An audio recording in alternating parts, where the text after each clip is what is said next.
अब आते हैं स्टूडेंट न्यूटन राप्सन मेथड। माना x नॉट एफ एक्स बराबर 0 के रूट का लगभग मान तथा x1 बराबर x नॉट प्लस h वास्तविक मान है, तो एफ x1 बराबर f x nought plus h is equal to 0। यहाँ से इम्प्लाइज करेंगे और इम्प्लाइज करने के बाद में टेलर थ्योरम को अप्लाई करेंगे, तो ये चीज़ आ जाएगी F x nought plus H F dash x nought plus H square F double dash x nought plus dash dash dash बराबर 0। टेलर थ्योरम आपके सिलेबस में नहीं है, आप केवल याद कर लीजिएगा कि टेलर थ्योरम से ये एक्सपेंशन निकल के आता है।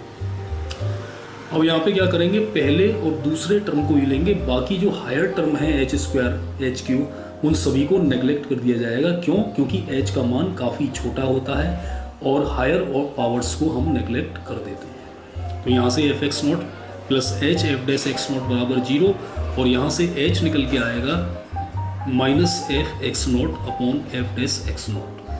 तो यहाँ फर्स्ट अप्रोक्सीमेशन हमारी निकल के आ जाएगी x1 बराबर x not minus F x not upon F dash x nought, जिसे हम समीकरण नंबर 1 कह देंगे, जहाँ f dash x nought is not equal to 0, यानी ये एफ डैश एक्स नॉट है, ये 0 नहीं आना चाहिए, ये कंडीशन लगेगी।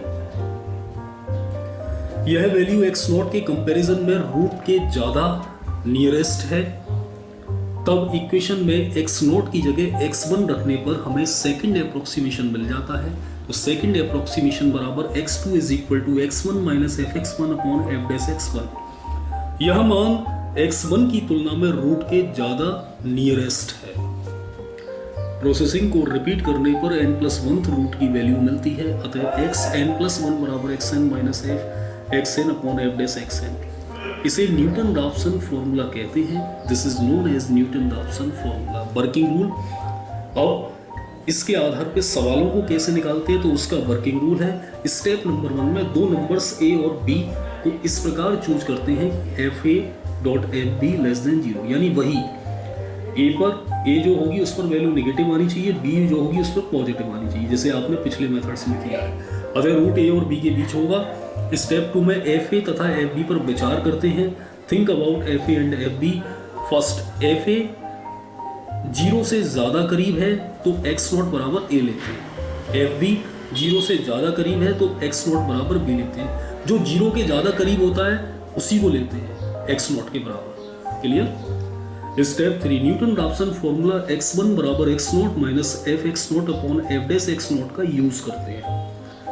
मेथड को अगले क्रमिक लगभग मूल यानी अप्रोक्सीमेशन x2 x3 xn+1 प्राप्त करने के लिए रिपीट करते रहते हैं और दो अप्रोक्सीमेशंस के इक्वल होने पर रोक देते हैं। यही रिक्वायर्ड रूट होता है, यानी हम 2-3 अप्रोक्सीमेशन निकालेंगे और जैसे ही दोनों के मान एक जैसे हमें लगे तुरंत हम रोक देंगे और वही हमारा रिक्वायर्ड रूट होगा। यही है हमारा न्यूटन राप्सन मेथड। बहुत इंटरेस्टिंग है।